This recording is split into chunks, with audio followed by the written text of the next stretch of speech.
1년에 하룻밤이지만 사람들은 그 이야기를 자꾸 한다. 그날 어디 있을 거야? 신년 파티에 갈 거야? 무슨 시합이라도 나가는 것처럼 큰 압박이 존재한다. 사람들은 아무것도 하지 않을 거라는 말을 듣고 싶어 하지 않는다. 그 말을 듣고 나면 그들은 그 사람을 그들의 계획에 초대해야 할 것 같은 죄책감을 느낀다. 교무실에서 사람들이 시시에 대해 느끼는 감정이 그러했다. 시시에게는 1997년이 지옥 같은 한 해였다. 여름 휴가 동안 남편 프랭크가 5학년짜리 여자아이와 달아나 버렸다. 그 일은 학교 스캔들이 되었고 신문 여기저기에 보도되었으며 시시의 가슴을 찢어놓았다. 달아날 때 시시가 평생 모은 돈도 훔쳐갔을 거라는 의심이 파다했지만 확인된 바는 없었다. 다른 교사들은 그녀가 적어도 크리스마스에는 괜찮았다는 것을 알았다. 그녀는 언니의 집에 갈 거라고 했었다. 그 집에는 아이들이 있을 테니 그녀도 정신을 딴 곳에 쏟았을 것이다. 하지만 새해 전날은 그들은 입술을 깨물었다. 누군가가 그녀에게 물어보긴 해야 할 텐데 1년 중 가장 혼자 밤을 보내고 싶지 않은 날이 바로 그날이었다. 그날이 다가오자 시시는 그들에게 친구들을 집으로 초대할 거라고 말했다. 친구들? 시시가 친구 이야기를 한 적은 없었다. 하지만 그들은 더 이상 미안한 마음은 들지 않았다. 그래서 그날 밤이 되었을 때 시시는 체스넛 스트리트의 아파트에 혼자 앉아 있었다. 그냥 평범한 밤일 뿐이라고 혼자 계속 되뇌면서. 하지만 그렇지 않았다. 프랭크와 새해 전날을 5년 동안 함께 보냈다. 첫 해에는 그가 그녀에게 청혼했고 나머지 4년 동안은 늘 가던 시끄러운 레스토랑에서 모든 사람에게 그들의 약혼 기념일이라고 말했다.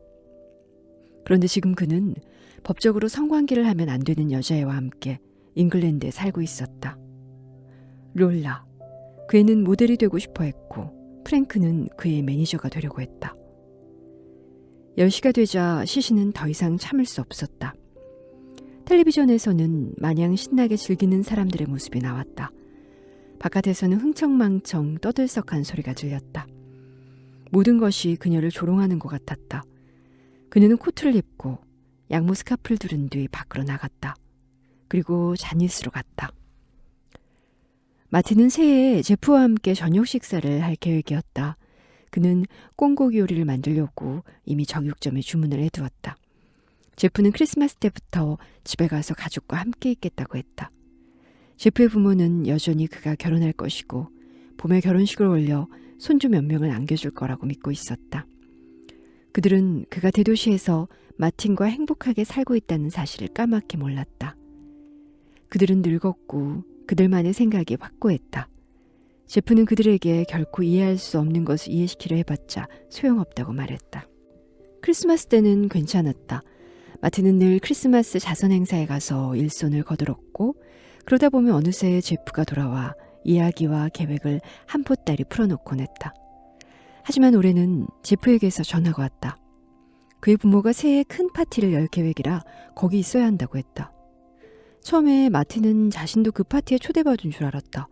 하지만 초대받지 못한 게 분명해지자 그는 자신의 목소리에서 쓰라린 마음과 실망한 어조를 들키지 않게 무진 애를 써야 했다. 그는 제프에게 파티에서 재미있게 놀기를 바란다고 말해주었고 신부부들을 멀리하라고 주의를 주었다. 마틴은 꿩고기 주문을 취소하고 음악을 들으면서 집에 있었다. 그러다 결국 너무 불안해져서 머리가 폭발해버릴 것만 같았다. 그래서 10시경에 밖으로 나갔다. 어디로 가는지 몰랐고 신경 쓰지도 않았다. 자신이 제프를 위해 꾸민 그 집에 한순간도 더 있을 수 없었다. 거의 1시간을 걷는 동안 주변을 거의 알아차리지도 못했다. 그는 자니스라는 피쉬앤드칩스 가게 앞을 지나갔는데 사람이 많아 보이지 않았다. 그는 어디에서든 뭔가 먹어야 했고 그래서 안으로 들어갔다. 조시와 그녀의 여동생 로즈메리는 유기농 채소 가게를 운영했다. 장사는 조시가 했고 로즈메리는 예쁘게 차려입고 서서 사람들에게 레시피를 알려주거나 유기농 채소만 먹는 유명 인사 이야기를 했다. 로즈메리는 몸이 호리호리하고 나긋나긋해서 사람들의 많은 찬사를 받았다. 그 작은 가게를 인터뷰하는 경우도 종종 있었는데 로즈메리가 문 앞이나 대형 착즙기 옆에 서 있는 사진이 함께 실렸다. 조씨는 그런 역할에 어울리지 않아 보였다. 카디건을 입은 체격이 좋고 존경스러운 조씨는 우리가 건강한 삶을 살고 싶을 때 원하는 이미지는 아니었다. 로즈메리가 점심을 먹으러 가서 적당한 말상대와 이야기를 나누는 동안 조씨는 시장에 가고 공급자를 찾아가고 심지어 하루에 10시간씩 일했는데도 말이다. 그들은 한 집에 살았다. 로즈메리가 1층과 2층을 다 썼고 조씨는 지하층을 썼다. 하지만 오늘 밤엔 로즈메리가 파티를 열 예정이라 집 전체가 필요했다. 로즈메리의 남자는 그의 끔찍한 아내가 끔찍한 아이들을 데리고 스키를 타러 간 덕분에 시간이 자유로웠다. 그래서 그와 로즈메리가 멋진 새해 파티를 열게 된 것이었다. 조씨는 몇 번이나 그것에 대한 눈치를 받았다. 그 파티에 참석해선 안 된다는 뜻을 직접적이진 않지만 매우 강하게 암시한 것이다. 지하실을 케이터링 업체가 쓸 거라고 했는데 조씨는 모르는 사람들이 몰려오는 걸 정말로 좋아하지 않았다. 안 그렇겠는가? 조씨는 인생을 통틀어 이렇게 상처를 받은 적이 없었다. 어쨌거나 그녀는 여동생에게 친구들을 만나 밖에서 밤을 보내겠다고 말했다. 로즈메리는 어떤 친구들인지 묻지 않았다. 신이 주신 시간 동안 내내 일만 하는 조씨에게 친구가 있을 것 같진 않았다. 조씨는 더블린 반대쪽에 혼자 지낼 민박집을 예약해 두었다. 돈은 이미 냈지만 춥고 으스스한 그 방에서 지낼 수는 없었다. 아래층에서는 민박집 주인의 대가족이 연말 분위기를 내고 있었다. 조씨는 코트를 입고 밖으로 나갔다. 한 해의 마지막 시간을 보낼 만한 더 좋은 장소가 필요했다. 그녀는 분위기가 밝아 보이는 피시앤드칩스 가게를 발견했다. 다른 데 찾아보느니 그냥 여기 가지 뭐. 루이스는 고단했다. 뉴욕이었다면 하루를 그냥 평범하게 보낼 수 있었을 것이다. 업무를 끝낼 수도 있었고 찾고자 하는 곳을 발견할 수도 있었을 것이다. 하지만 이 이상한 나라는 2주 동안 모든 곳이 문을 닫는 것 같았다. 이래서는 경제가 돌아가지 않는다. 그가 이곳에 온 것은 겉으로만 보면 간단한 일을 하기 위해서였다. 하지만 태양 아래 일어날 수 있는 모든 복잡한 일이 일어났다. 그의 의뢰인은 이렇게 지체되는 상황을 결코 이해하지 못할 것이다. 어쩌면 이곳은 이틀 안에 일상적인 기능을 회복할 것이다. 그는 그러기를 정말로 바랐다. 더블린에서 지내는 동안 묵으려고 레지던스 아파트를 빌렸다. 깨끗하고 효율적이었지만 사람 냄새가 안 났다. 자신이 태어난 도시로 돌아갈 수는 없었다. 돌아간다 해도 살인 청부업자나 스파이 같은 사람으로 돌아가고 싶진 않았다. 루이스는 작고 깔끔한 부엌으로 들어갔다. 먹을 것이 없었다.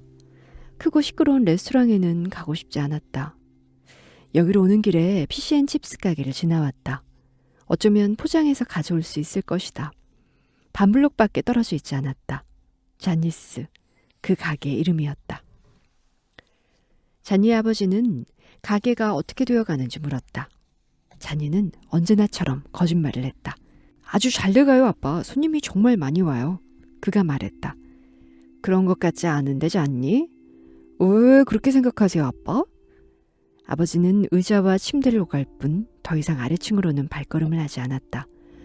손님이 진짜 많다면 네 신발을 수선할 수 있었겠지, 아들. 사업은 충분히 잘 돼요, 아빠. 우린 잘 살아요. 그렇게 해서는 자유로울 수 없고 결혼도 할 수 없어.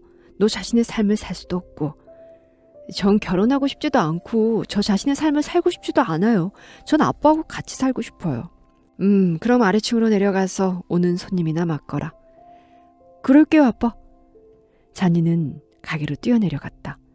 아까는 아무도 없었는데 지금은 네 사람이 혼란스러운 표정으로 두리번거리고 있었다. 정말 죄송합니다. 아버지하고 위층에 있었어요. 나이가 드시더니 약간 짜증이 느셨어요. 자, 누가 먼저 오셨죠? 그들 중 누구도 급한 것 같지 않았다. 모두 예의 바른 사람들이었다. 종종 들어오는 술꾼 같진 않았고 아직 문 닫을 시간도 아니었다. 그러면 여기에 앉으시겠어요? 주문을 받겠습니다. 여기서 먹어도 돼요? 이상한 모양의 뜨개 모자를 쓴 체격이 좋은 여자가 물었다. 그럼요. 하지만 여긴 새해 전날의 축제 분위기가 넘치는 장소가 아닌데요. 자니는 별 장식이 없는 작은 식당을 큰 감흥 없이 둘러보았다. 여기서 먹을 수 있다니 참 다행이에요. 뜨개 모자를 쓴 여자가 말했다. 저도 그래요. 맵시 있는 코트에 차림새가 근사한 젊은 남자가 말했다. 잔니도 그런 코트와 새 신발을 갖고 싶었다. 아마도 언젠가는 갖게 되겠지. 나도 여기서 먹고 싶어요. 바깥은 지나치게 축제 분위기예요. 선홍색 스카프에 짙은색 코트를 입은 여자는 매력적이었다. 새해 전날에 작고 값싼 식당에서 혼자 식사를 할 만한 사람으로는 보이지 않았다. 부유한 미국인 비즈니스맨도 마찬가지였다. 이런 장소에 있기에는 너무 고상해 보였다. 하지만 잔니의 가게는 포장 음식 판매 면허만 있었다. 사람들이 앉아서 먹는 제대로 된 레스토랑이 아니었다. 작은 테이블은 튀김 음식을 포장해 가려고 기다리는 사람들을 위한 것이었다. 하지만 잔니는 돈을 벌 기회를 놓치지 않았다. 그는 분주히 돌아다니며 토마토 소스와 식초와 테이블 냅킨을 넣고 가게 뒤쪽에서 접시 4개를 가져왔다. 그들은 애초에 여기서 저녁을 먹으려고 계획한 사람처럼 테이블에 둘러앉았다. 부탁이 있어요. 잔니가 주의를 주었다. 다른 사람들이 들어와서 자리에 앉으려고 하면 제 친구라고 말씀해 주실래요?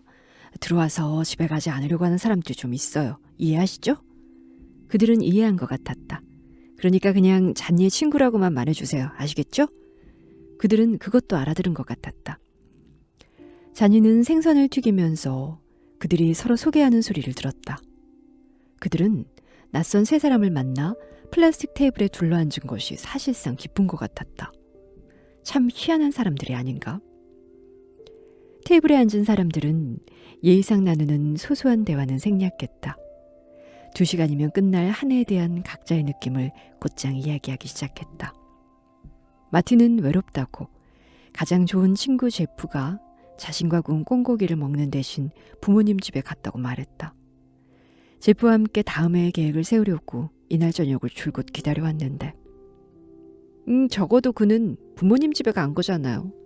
시시가 말했다. 내 남편은 내 학생하고 달아났어요. 당신보다 훨씬 나쁜 상황이죠. 시시는 스스로도 놀란 듯 말을 멈추었다. 보통 그녀는 누가 그녀의 상황을 물어보면 쌀쌀한 태도를 보였는데 여기서 전혀 모르는 사람들에게 불쑥 자기 이야기를 해버린 것이다. 그거 정말 아주 나쁜데요. 마틴이 동의했다. 적어도 제프는 모레 돌아오긴 해요. 남편이 돌아와서 받아달라고 하면 받아줄 건가요? 모르겠어요. 정말 모르겠어요. 그러지 않을 것 같아요. 하지만 타이밍이 맞으면 어떻게 할지는 아무도 모르는 거니까요.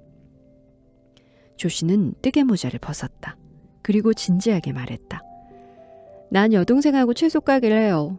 오늘 우리는 마지막 손님이 나간 7시까지 거기 있었어요. 나는 가게에 있었어요. 여동생은 미용실에 있었고요. 그 애가 우리 집에서 오늘 밤 큰 파티를 여는데 내가 얼굴을 내밀 자리는 아니래요. 나는 그 파티와 전혀 어울리지 않나 봐요. 그래서 친구들과 놀 거라고 말하고 나왔어요. 그녀는 아주 슬퍼 보였다.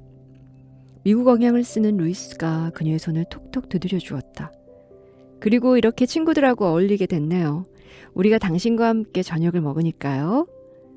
루이스는 자신의 상황에 대해 아무 말도 하지 않았고 다른 사람들도 알아차린 것 같지 않았다. 피시앤드칩스가 나왔고 잔이는 그들 모두의 얼굴이 밝아지는 것을 보자 기뻤다. 이따금 손님이 들어왔다. 그들은 때때로 작은 테이블에 앉아 식사하는 사람들을 쳐다보았다. 레스토랑으로 바꾼 줄 몰랐는데 잔니? 손님 중 한 명이 말했다. 친구들이에요. 잔니가 자랑스럽게 말했다. 차오 차오. 루이스가 유쾌하게 말하자 나머지 모두 따라했다. 잔니는 기분이 좋아져서 베르무트를 플라스틱 컵에 담아 모두에게 가져다 주었다. 그것은 맛없는 감기약 맛이 났고 그래서 모두 간신히 마셨다. 지금 정말로 괜찮은 와인을 한 잔해도 좋을 것 같은데요? 루이스가 말했다. 하지만 물론 제가 빌려지는 아파트엔 와인이 없어요. 마틴은 자기 집에는 와인이 많지만 집이 멀다고 했다. 조씨는 집에 들어갈 수 있는 형편이 아니라고 말했다. 그들은 작은 테이블이 주는 편안하고 친밀한 느낌을 떨쳐내고 싶지 않았지만 감기약 같은 베르무트를 차마 또 한 잔 마실 수는 없었다. 시시가 말했다. 내가 사는 체스넛 스트리트가 모퉁이를 돌면 바로예요. 내 집으로 가요. 그렇게 그 모든 일이 시작되었다. 10년 전 오늘 밤에.